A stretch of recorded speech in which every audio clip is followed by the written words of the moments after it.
if you've got something you'd like to see from a company, reach out to them, because especially if it's a low cost, easy change, your voice speaking up represents, depending on the size of the brand as well, represents 100 quiet people as well. And brands are aware of that.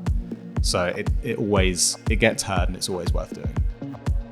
Hello and welcome to the Plant Paradigm podcast, where we have inspiring and insightful conversations with incredible individuals from all around the world and look to inspire change within us, within other people, and create systems for clean, green developments for the future.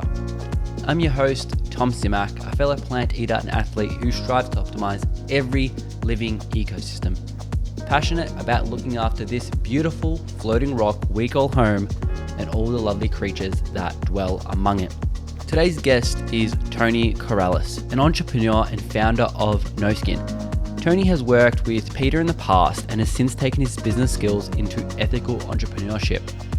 Today we're going to be talking a lot of things that surround and intersect the relationship between business, entrepreneurship, and being ethical, being vegan, being conscious about climate change or sustainability.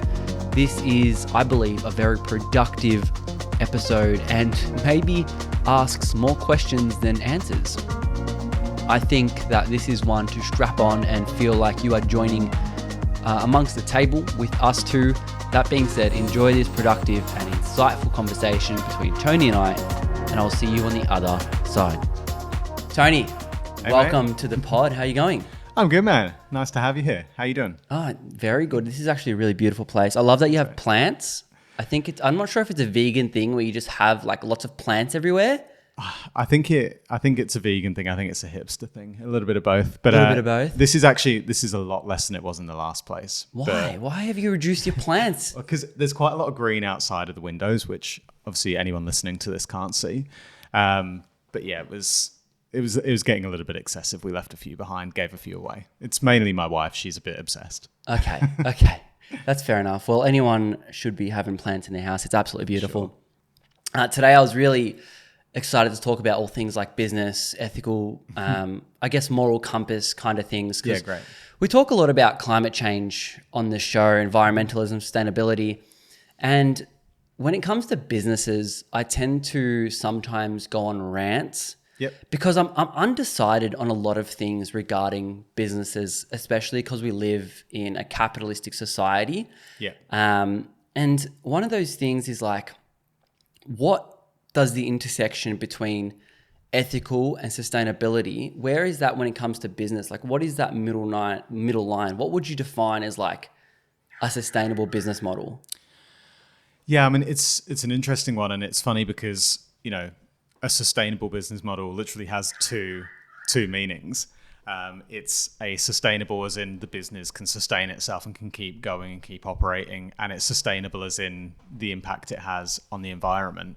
And the tough thing is a lot of the time, those things can, you try to be more environmentally conscious, and that can be detrimental to the bottom line of a business.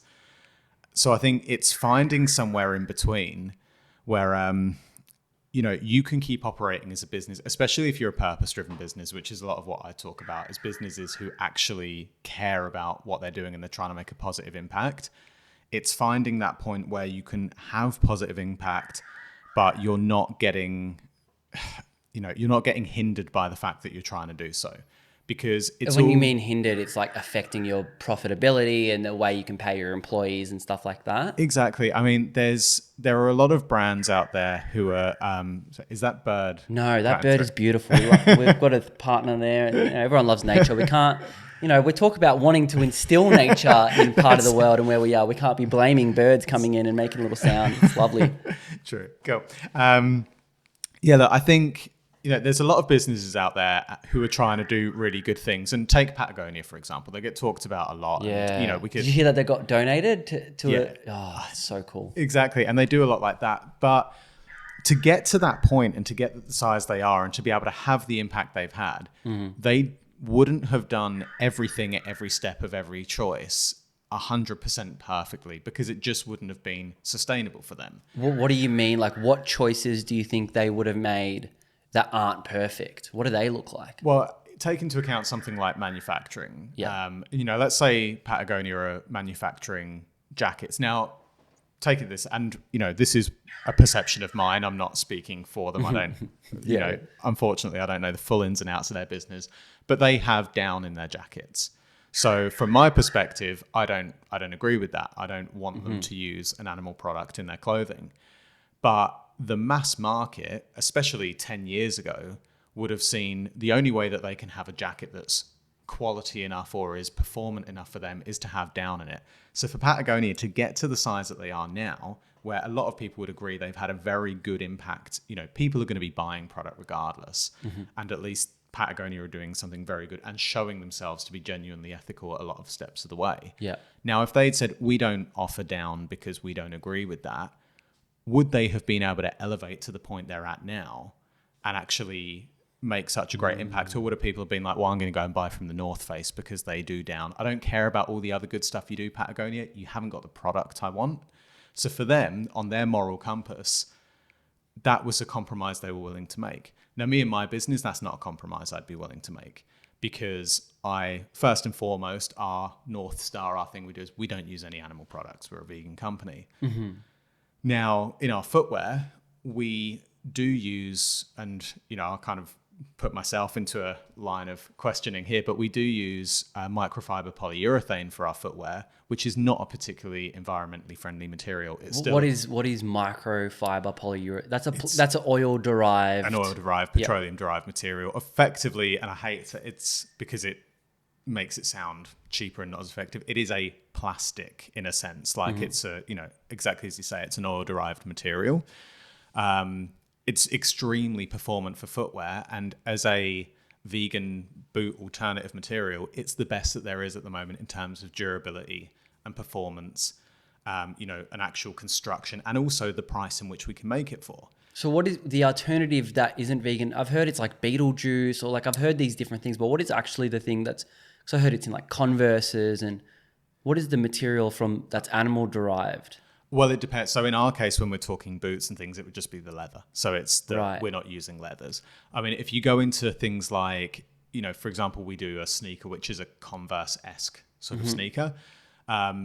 You'll find in a lot of companies that make those kind of shoes, the glues have got animal derived materials in them and things like that. It can often be like literally melted down horse hoof and things like that into glues. So weird. Yeah, it's one of those weird things. It's like in beer that, beers get filtered through fish bladder in certain Do they processes. Really?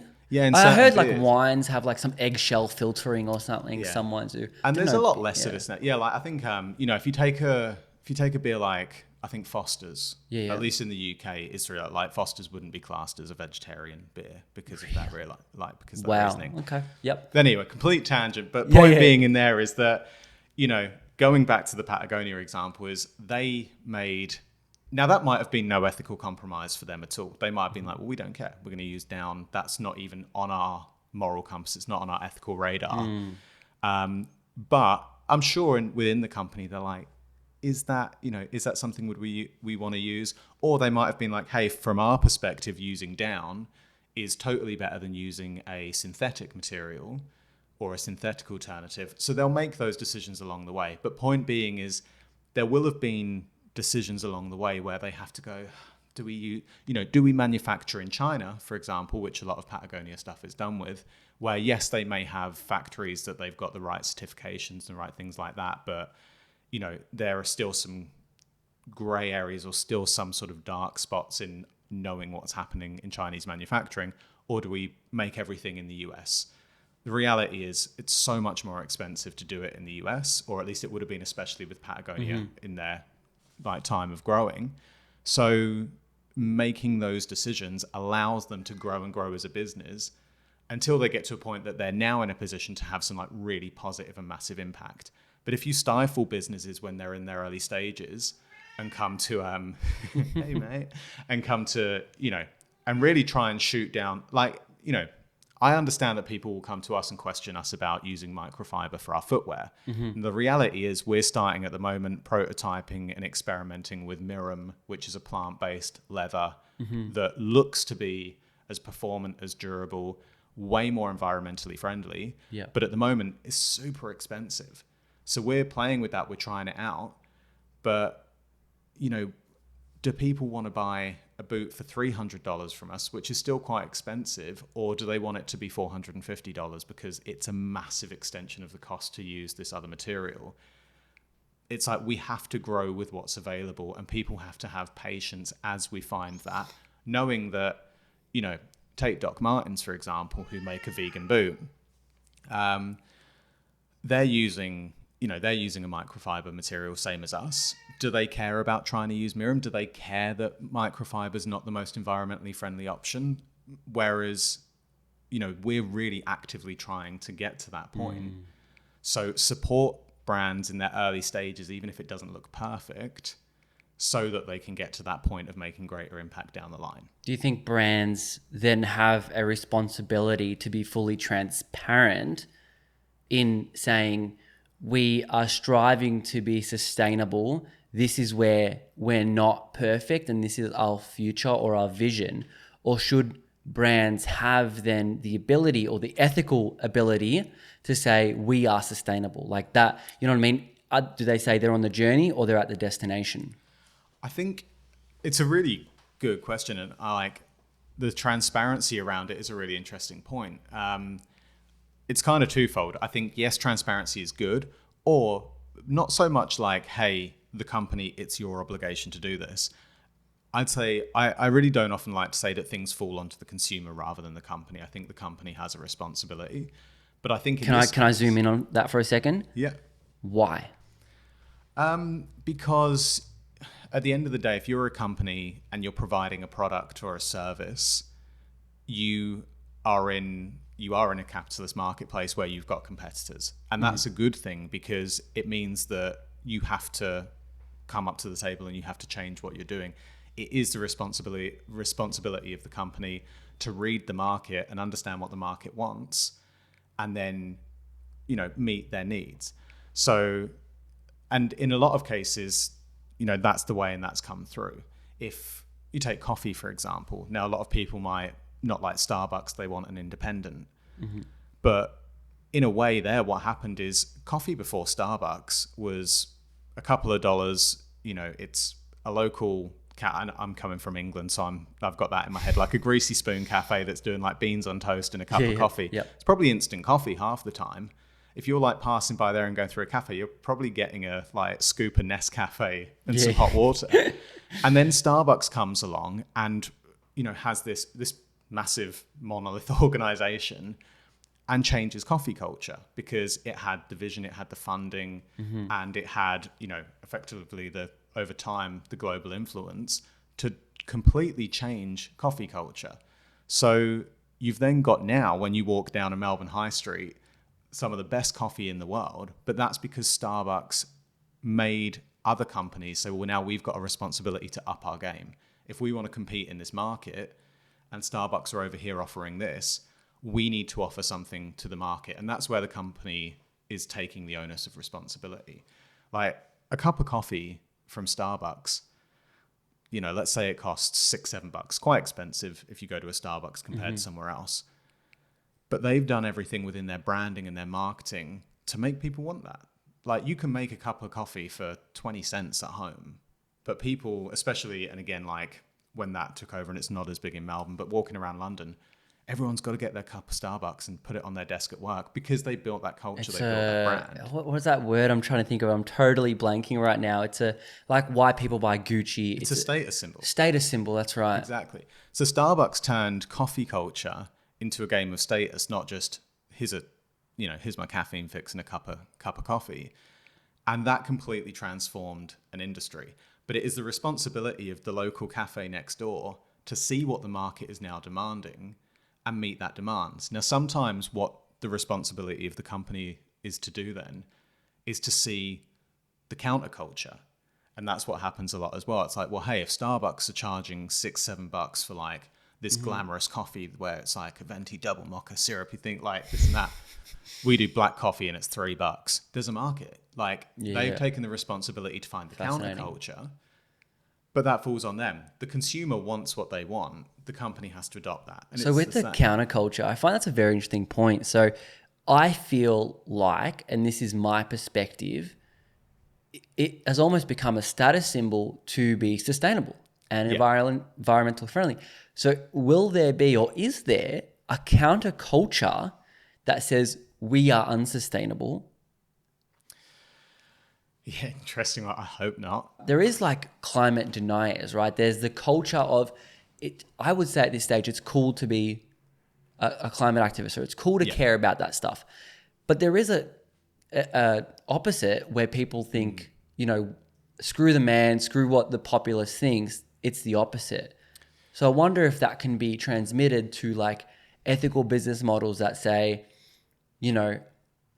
we're donating X amount of our profits to this charity, 5% or whatever it is, because we care. And to someone who says, like Gucci, for example, maybe they don't do that, but they don't advertise it, but it's still, people know that they're not the ethical choice, but that seems to be still desirable.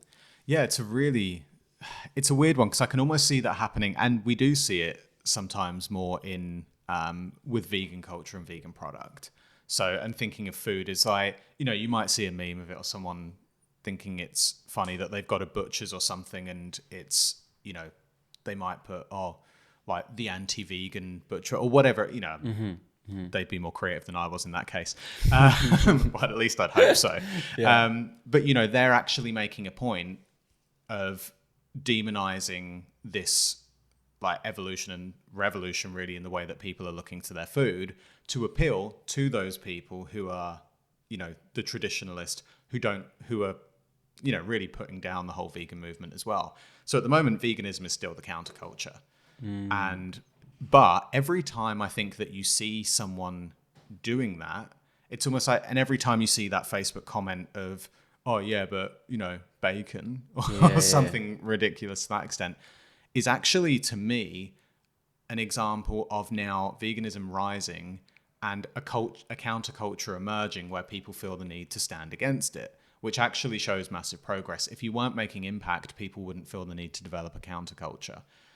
In a way, it's weird with climate because I don't think we're seeing that yet. And I think it's because of the personal impact. So even if you're there probably would be in climate deniers, but I suppose the climate denier circles are very small. So I guess you've kind of got your, your people who are very aware of climate change and who are advocating for it. You've got your climate, your people who are just apathetic to it, or like don't really feel, they're not necessarily denying it, but they're not advocating or identifying the problem. Yeah, that's probably more. And that's probably more your bulk. Common. Yeah. That's your bulk of people. And then you've got your climate deniers who are, in effect, probably at this point now, if you took the three and looked at them in terms of populations, they're probably the minority group there. So yes, I'm sure there is some counterculture language within that. But from a business perspective, you'd be pushing yourself into a very intense niche to start playing on that. But if that becomes more and more, if we now get these people who are in the middle, who are the people apathetic to climate change or just not really paying much attention to it, some of those will come over to the side of this is a severe issue and we need to address it. And some of them, maybe 10%, will start getting swayed over to the other side. And as we lose that group in the middle and we just get our kind of climate deniers and our climate activists, the climate denier group will increase and it will get bigger. It will still be a smaller proportion. And that's where we'll probably see more in that counterculture. That's where we'll see people making more of the climate denying t-shirts. Yeah. And that's where effectively that's a business and they're capitalizing then on the counterculture against climate activism. Fascinating. So I had a thought here. So when we're looking at, does a business have a responsibility to be sustainable or ethical, and where does that line kind of get drawn? I think back to my original thought and how we kind of started this is, we live in a capitalistic system. Yeah. Why in my mind, it's something I think that it's very important we talk about and really solidify, because, when someone asks you something and it's like, yes, but it's like, but why? Mm-hmm. I think it's important that we have the conviction to know why. It's like, why does a business in the capitalistic system we have have some sort of responsibility to be sustainable or ethical when they realistically, based on the system of consumerism and capitalism, don't have to be? Yeah, it's an interesting one. And I guess this is where greenwashing comes into things a lot, because to an extent, why do they have a responsibility to do so? They don't. And I think that's kind of where you're sort of landing in your thinking around it, is the company. And remember as well that a company is just a representation of a thing. A company is run by people. But if we look at the company itself, a company doesn't care. You know, a company is its own entity, abstract of the people. You know, a company is just that entity, and it itself doesn't care about sustainability or environmentalism. It cares about making money and sustaining itself. It wants to live to see another day. It's the people who run the company. That's where things get complicated. You know, we are emotional beings. We aren't purely driven by the same needs as a company. We feel personal responsibility. Now, in some cases, and this is where, and again, I'm not speaking for the people in the company, so maybe they actually do have that moral compass, but let's take H&M. There's a lot of advertising around H&M at the moment about their sustainability. A conscious label or whatever they call it. Yeah, and things like that. Now, is that because the people running the business feel the moral and ethical responsibility to do these things? Or is it because the company, as a entity that wants to live to see another day, knows that it needs to make a market shift to improve its profit margin and to improve its bottom line? And that's where greenwashing becomes a real challenge, because going back to a question you actually asked earlier, and we went off on a tangent, but what, you know, allows a company to call itself sustainable, and is it a destination or a journey? It's always a journey. It's like, the reality is, if you're producing a product and you're even mass producing, and I say mass producing as even you're making 200-300 of them, it is not sustainable. And I have this dilemma myself. I wanted to create a vegan footwear brand that vegan people who want cool leather looking product have something to see as an aspirational clothing brand, and they want to wear it, and it gives the community another alternative and another option. Also, I started it from the selfish reason that I didn't want to work my 9 to 5 anymore. I wanted to run a business that was something I had an interest in and I thought was cool. And for me, that fits my personality. Does the world need it? Like, you know, there's a lot of shoes out there already. There's a lot of vintage stores with shoes sitting in them that we could go and buy. Like, you have to question that. But I know that I'm doing it from the view of, the cooler I can make this business, the more appealing I can make it seem, I can get people to stop wearing leather. Like, I love selling shoes to the vegan community. Like, I love giving people what I wish I'd had, and that's why I started it. What I love even more is someone who's like, oh, I've never bought a pair of vegan shoes before, but your brand looks sick. That's what, for me, is making an impact, because that's a person who's now not supporting the leather industry. Exactly the same as soy milk, oat milk, almond milk. I don't care what milk people drink. If they're buying that and they're going up against the dairy industry, I'm all for that. So, sorry, total tangent again. No, that's fine. But yeah, coming around. So it's like a company. Yeah. So it's a hard differentiation where people are then using the conscious consumer's transition to wanting more of that and using it. And like in H&M, using it for that case. It's like, how much of it is the person at the forefront of that wanting to make that difference? They're like, I want people to wear more sustainable clothes. I want people to wear more ethically produced clothes. Or is the business, as something that wants to survive, saying, we need to do this because otherwise we're going to take a hit on the margins? And that's the difference, I guess, between, you know, doing a sustainable or a ethical business for the right and the wrong reasons. Beauty. If that was the original question, I definitely went off on one. 100%. So there's lots of ways a business can run, right? When we're looking at like the ethical thing and the journey that they're doing. I know for you guys, I think if I remember correctly when I was reading on the website, it's the no plastic packaging. It's using carbon neutral shipping route companies, I suppose. When someone's like, okay, so I've got X selection of companies that I can choose from to make this purchase, whether it's a t-shirt or a shoe or, I don't know, a microphone, whatever. Yeah. what's someone looking out for in terms of sustainability? Like, what is the things that you want a company to tick, I suppose, to say with confidence that I'm making maybe not the best choice in terms of what's available in the world, because no one has all the research in the world to do that, but I'm making a choice that is better than H&M, for example? Yeah, I guess unconventionally, I'd flip that round. It's sometimes hard for me to answer that. Although I'm obviously a consumer of a lot of products, Yeah. I'm creating one where I'm trying to fit that. What do you look for? What do I look for? Yeah. At the moment, I'm looking for plastic-free packaging. Yeah.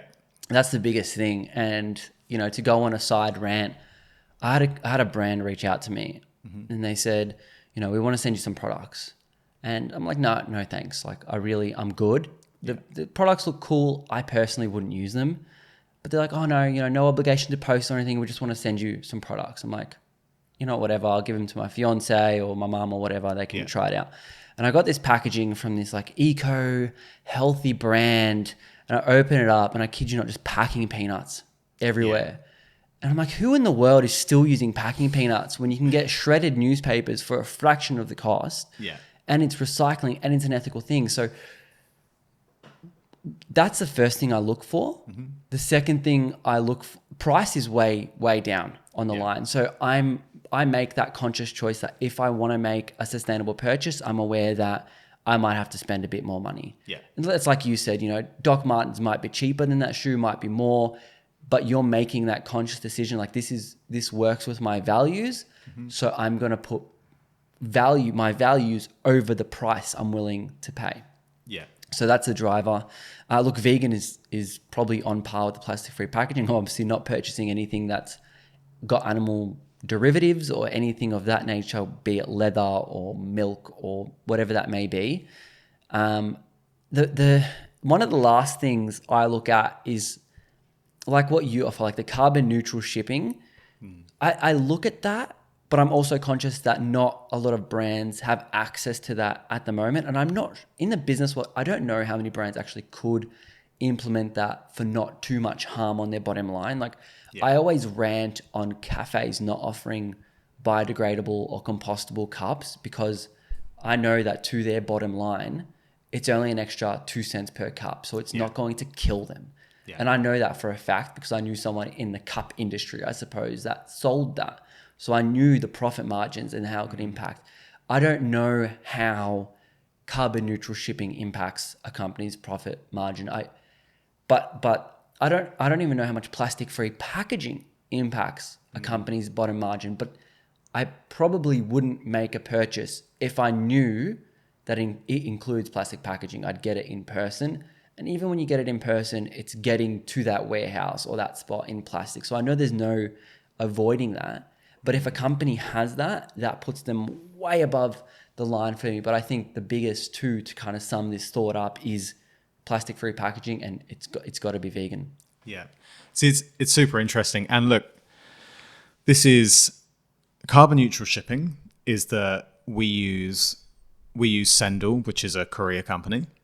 Sendle, it's just a courier company, and we use them for shipping. Mm. And they're a carbon, so they basically offset their carbon for shipping. Do you know how they do that? I think a lot of it is through by essentially carbon credits and carbon sequestration. Yeah. Always get I'm still up in the air with that as well, because I know that with some companies, for example, oil companies, hugely into the scheme of we'll take out this much oil, but we plant this many trees. Like, does that really offset? And so when it comes to career companies, I know that that's one of the things they would do. Is it the lesser evil? Yes, 100%. Is it perfect? No, absolutely not. Can it be perfect? Maybe not yet. That's it. And I think so in terms of that is, yes, we offer it as a thing. But honestly, like, we say that on the website, and that is because... And do you know how much extra that costs as opposed to using one that doesn't? I think it's like 10 cents per shipment that we do. It's crazy. Absolutely marginal. That shipment to like a customer, 10 cents. Okay. So, but it's... But exactly as you say, though, and this is honestly one of those grey areas. You pulled out about the carbon neutral shipping, because it is. We are not, we do it through that courier company. We pay the extra 10 cents. We do carbon neutral shipping. So for us, we pull that out as I wouldn't say as a selling point, but it's a reinforcement of like us taking that step or like being conscious in our decisions. Interestingly, I mean, we use biodegradable mailer bags for our shipping. So, let's say you buy a pair of shoes from us, it will come in a cardboard box, which has got paper inside of the box to wrap the shoes themselves. It comes in a biodegradable mailer bag, and it is, because we have to tape it because it's a bit loose and stuff like that, it has biodegradable tape. When we're talking about biodegradability, this is something I learned way too much about, but is it commercially biodegradable or home, or how do you work that out? Home compostable biodegradable. Okay. But the reality is, if I looked over all of the products we'd sold to date and I emailed every person on our database and said, hey, did you chuck your mailer in the bin or did you compost it? Or did you do it? 99% of people threw it in the bin. Yeah. I would assume. I would like to think not. But the reality is a lot of people aren't going, oh, this is a home biodegradable compostable mailer. I'm going to go and put that in my thing. So we can sit there and say, hey, we use biodegradable mailers, but has it actually made a difference? It's a tough one in that. Now, when we get things shipped to us from our manufacturer and we get a couple of hundred pairs of jeans shipped to us or something like that, we make a point of saying we don't want things individually plastic wrapped when they come to us, because by default, most manufacturers will send you each product in an individual plastic see-through bag. And sometimes you'll order clothing and you'll get it in those bags. Sometimes they're branded, sometimes they're blank, whatever. We don't do that because I think, geez, if we've got 1,000 units of product on our shelves and that's 1,000 little plastic bags, I'm not cool with that. I don't want to do that. But we're shipping things we're still sea freighting things around the world. We're still having an environmental impact. So it's just minimization along the way. And in terms of what customers want, it's a hard one because, we've had this discussion is you can get, again, biodegradable individual mailer bags. Should we put our clothing in those? If people are paying $300 odd for a jacket, because we're aware as well, we're at a more premium price point. If we just put the jacket into a mailer bag and send it to you, do you feel like you've got good value?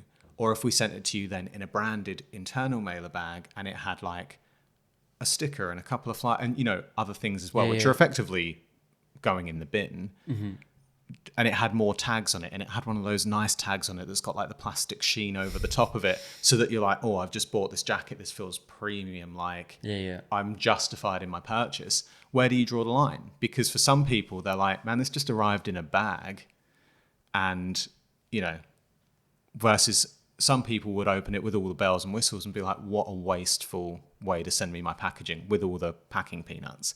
So it's really hard. We just have to somewhat assume that our community and our buyers or our customers are a little bit more aware that if we're sending it lean and without all the stuff, it's because we're just trying to minimize wastage as much as we can whenever we send out product. With the biodegradable bag, is it possible to include something like a note, this is how you remove compost this correctly? Because I think a lot of people, the reason you harped on it, just in case anyone missed it, is if you throw even a head of lettuce into the landfill, it could take years to decompose because there's not enough oxygen and certain microbes available there. So just like compostable and biodegradable bags, if you throw them at the landfill or even recycling in some cases, it could take years to decompose, as opposed to an industrial or residential compost. That's it. The bags themselves. So again, we buy these bags off of a company called Hero Pack, which do a lot of stuff because they're trying to make the industry more environmentally friendly as well. So the bag does actually say, it's home compostable. This is what to do with it. Funny one is we include one postcard with an order. And again, that's because you'll get some things and you'll get the packing slip and you'll get a thing and you'll get a sticker and you'll get another thing, you'll get a discount code and a referral code and all the other pieces of paper. We just include one where we'll do a little handwritten note and there's a QR code. So you can scan that, go on the website and get all of the information. good idea to, when you go on that, say, thanks for purchasing. Here's all the information about returns and other stuff. And hey, did you know that you can home compost the packaging that we sent it to you in as well? So like, that's totally something that we can add on to there. It's, and it's things like that. And this is where we talk about responsibility and doing things for the right reasons. By us encouraging people to compost their mailer bags, we're not helping nor hindering our business. I mean, you could argue that someone like you would be like, this is cool. I like this brand because they're doing this. I would like to buy from them again. Mm-hmm. But it's not a selling point. It didn't help get you over the line because you didn't know it when you bought the product. Mm-hmm. Yeah. It certainly isn't hindering our business. It would take me 5 minutes after this podcast to go and chuck it up on the website and add a couple of sentences onto our page.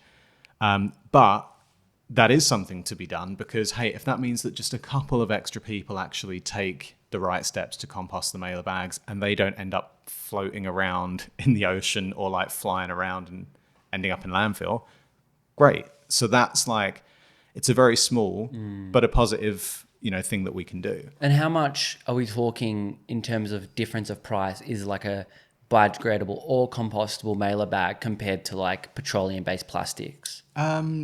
It's, to be honest, I actually don't know because I've never looked at not getting a compostable biodegradable mailer bag.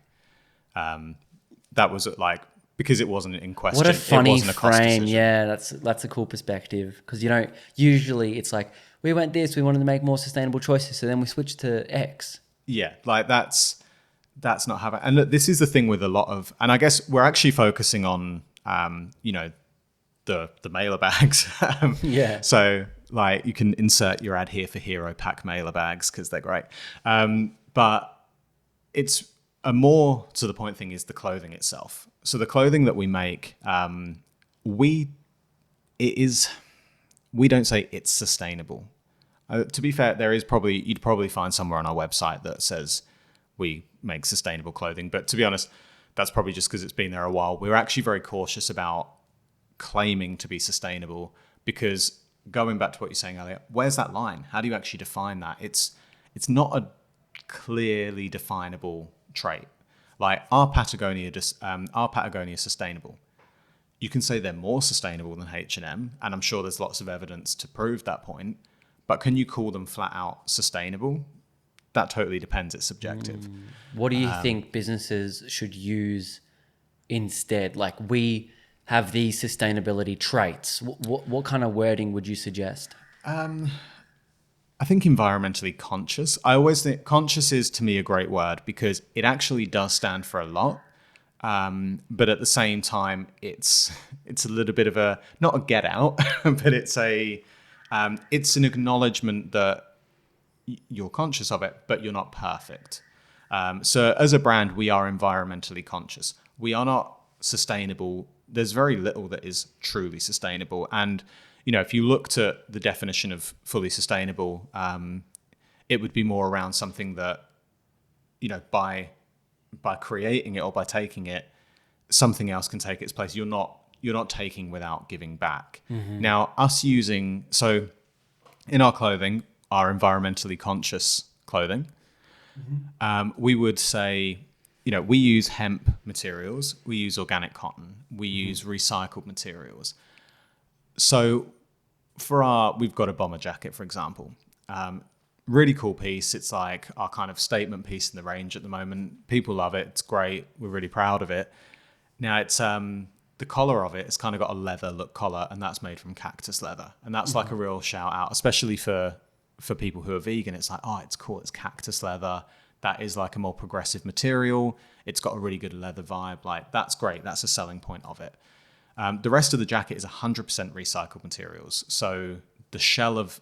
What does that exactly mean? Yeah, so it means that it's basically from broken down and respun material. So if we use a recycled polyester, which the outer is made of, then it's basically lots of polyester textile is broken down. And to be honest, the process of it, I'm not 100% sure how it's achieved, but it's taken from materials that were previously, the materials are not freshly made. They're not virgin So it's materials. like H&M have this thing where you can donate your garments. Yeah. So you'd send it there, they'd somehow unstring or unthread the top or something, and then just okay. And then they basically reconstruct that into another reel, because everything just comes from reels of fabric. Now this is where you'll get me in like a little bit more out of my depth, because I'm not the fashion designer. That's what I've got a co-founder for. Like, I'm the business side of things. Yeah. So this is where I'm, I talk quite top level about it, and she'll do a lot more of the digging. But you effectively have, when you're creating a jacket and even a t-shirt, you want it to be made from cotton. Cotton's an easier one to, I think, visualize as well. You basically just have a big reel of fabric. And, that'll get laid out, and the pattern of the shirt for like the different parts of it will be drawn out on the fabric, and it will be cut out, and then it will be sewn together. Those reels of fabric are either going to be taken from cotton that's been picked, from fields, or like harvested from fields, and then spun into yarn and gives you like reels of cotton basically. Or it's going to have come from other cotton that goes through like a bleaching and like basically the regenerative process of taking cotton and turning it again back into these reels to be used again. And the same thing happens in different kinds of fabrics. So we use recycled fabrics for like our jacket. So everything from the lining, the outer of it, even the wadding is from this material that comes from like recycled paint tins, where they then by some magic of technology turn it into like wadding for inside of jackets. Like, we use all of these materials because we're using recycled materials because it's more environmentally friendly. And it costs a lot more. So this is where you say, like, how much more does it cost to send something? How much more does it cost for the mailer bag? To do a jacket from recycled materials probably costs 3 times more for the actual cost price than if we did it from fresh materials, because it's gone through a process and it's actually harder to obtain the material, but we would rather use that. Same as in our denim, 45% of the cotton in our denim is recycled materials, and that makes it exponentially more expensive to produce. But for us, it's like, if we're going to be putting more clothes into the world, and we're going to be encouraging people to buy a pair of our jeans and not going into a vintage store and buying a pair of vintage Levi's. Got to make sure you're not part of the problem. That's it. So are we, and that's a really interesting one, is like, not part of the problem. Are we so a question I'll ask, I often ask myself is, are we then part of the problem or part of the solution? Well, we're part of the problem because we're still creating clothing and we're still shipping it around the world and we're still doing all of this stuff. But are we part of the solution because we're making people now think, oh, there's a business here that does it more ethically, that does use recycled materials, that makes a point of that, explains to me why that's beneficial. So we're actually educating people to now not support brands that don't care at all. So we're a little bit of the problem. We're also a little bit of the solution. And it's finding that happy medium where, you can be a sustainable business. I love that. And I think what's really cool, and I know your background is marketing, I'm in it as well. I find that being sustainable is a good marketing lever because there are, I feel, people out there that will really love to tout your product, like the word of mouth kind of thing. I don't want to pin it as like some sort of superiority thing, but an example I use is the shoes that I wear a lot are my Vivo barefoot shoes, and they're made from plastic bottles salvaged from the ocean, as well as old Vivo shoes. And I can't remember how much I paid for it, but it was about $220 for these pair of shoes, and it's flat feet shoes. There's no support. There's limited materials there, but you pay this money, and I'm like, man, I'm so proud of these shoes. But I feel like as a human, you're like, I'm proud that I made this purchase because in the past I wouldn't have cared. But now I've brought something into my life that I agree with. And so as a brand and as a company, whether you're in fashion or someone, that person who just goes to this cafe or just goes to this restaurant or whatever it is, it's like you have this marketing, and this is where it comes to business. You need to have that profitability, and to have profitability, you have to have a custom audience and an avatar. It's like your avatars would be so proud to sport your products. So it's like that 3x cost of, I could have just walked into Kmart or H&M and got shoes for $20, if that. And that's a many X over in cost, but the experience is so different. Like of buying a jacket that is made from like recycled materials compared to a jacket that's come from God knows which slave factory, etc. And I find it fascinating how that is almost like a way of marketing and doing branding. It is, for sure. I mean, we had someone email us the other day, and they got their they got their shoes through the mail, and they sent us an email to say, "I love what you're doing." I think they work for a brewery, and they're like, "Do you guys drink beer? I'd love to send you a crate of beer." Oh, that's gangster. So, and it's like, no, nobody. Well, I don't think. I mean, maybe somewhere out there, but are people buying something from H&M? And I feel like we've absolutely destroyed. Like H&M have become the poster child. Sorry H&M, well, you know but what? not they not kind sorry. Of deserve it a little bit, only because they're so big and they have so many resources. They could be doing so much more. They could be, and it's like, but I'm sure I'll get to that in a second.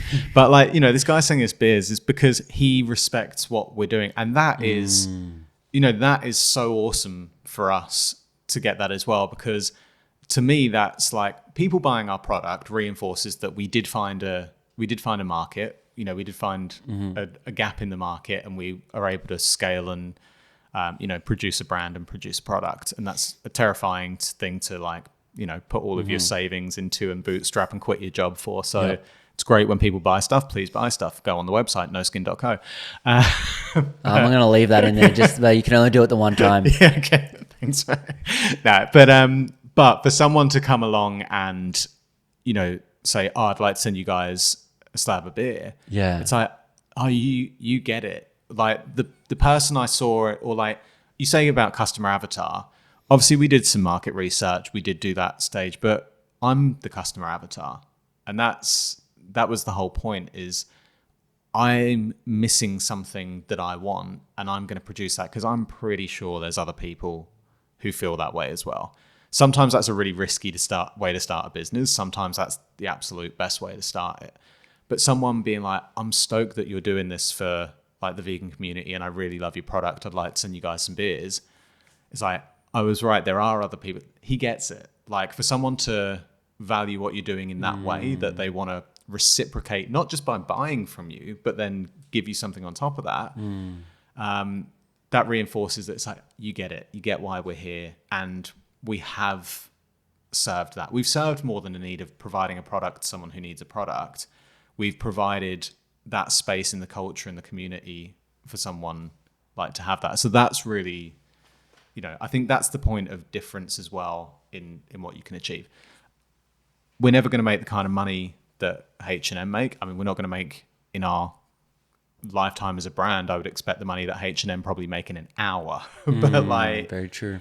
But to know that we're having an impact on people of that sort of next level is really, really satisfying as well.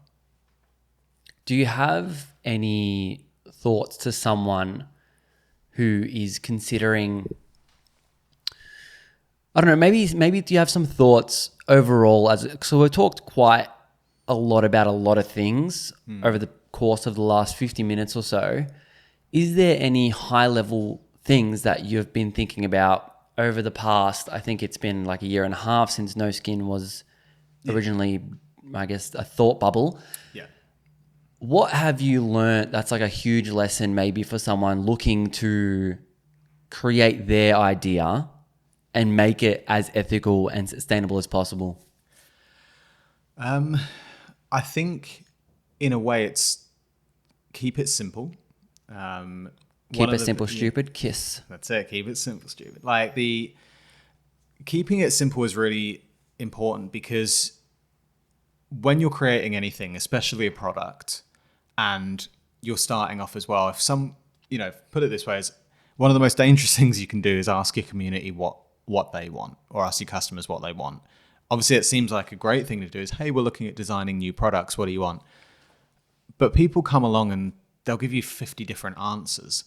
And when you're a growing business or you're just starting things out, you desperately need money and sales to survive another week and to make your impact. Like otherwise, you close the doors, and what impact are you making if your business goes out of business? So you see that there's 50 people out there who want 50 things, and you're like, oh man, if we made all those 50 things, we'd sell to everybody. But there's a lot of downsides to that. One is people don't do what they say.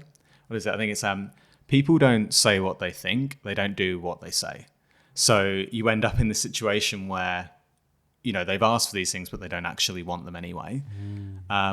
You then try and go too wide and too broad and try and do a bit of everything. And that's just bad business. Straight away there, we've just capped on something that is my bit of business advice here, is to not do that, is not try and be everything to everyone.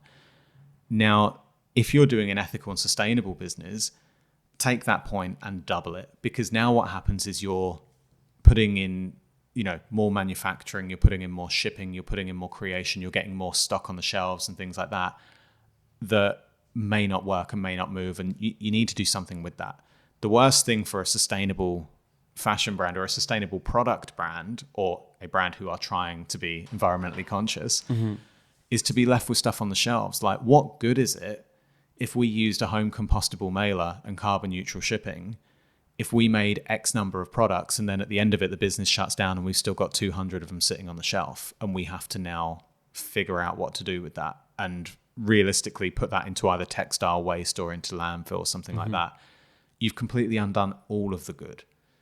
So keep it simple and start with one thing that you've got more control over, and scale it cautiously. What do you mean scale cautiously? I guess scale cautiously in terms of, and I'm talking from experience here because this is something that we've found a challenge of, and that's where all the good insight comes from, is your own mistakes. We've branched out into lots of avenues of, and I say lots, it's still not lots compared to most clothing brands, but we'll do shoes, and we've got denim, and we've got jackets, and we've got like button-up shirting and things like that. And we were just about to pull the trigger on more stuff for next winter, whilst we still got a lot of this stuff to sell. And that was where we caught ourselves, and we're like, hang on, yes, the customer, and this comes into marketing really, that, you want your customer who you've spent money in marketing to acquire to buy from you again. So you need to make more product. That's essentially the fast fashion model. And you very quickly find yourself almost accidentally falling into that cycle. Fascinating. So it's like, wait, before we literally, we're about to like send the email to say, yep, place the order on all this new stuff. It's like, wait, we don't need to do that.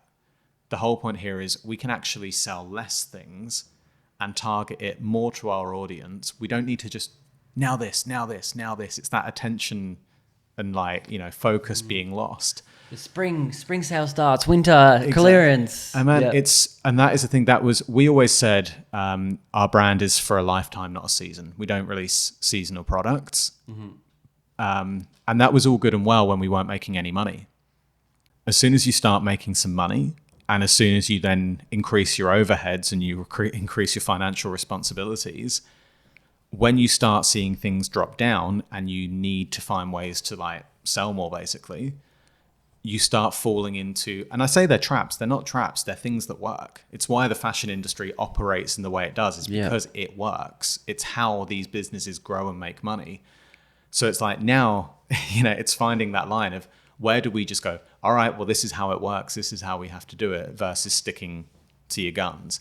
So my main advice to someone who wants to start something, but they want to do it with purpose, is to take one thing and do it exceptionally well. You can scale $1 million business from one product.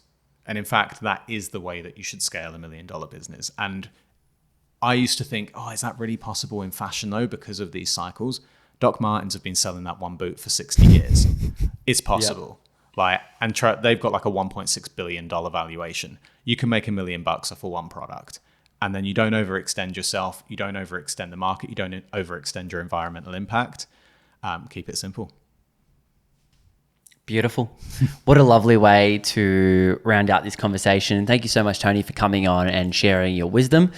I hope that someone has got something out of this, especially when it comes to ethical business models. I think it's a very important conversation.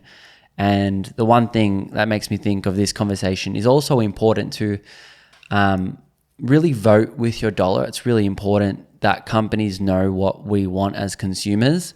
Because like you said, if you survey people, what products do you want?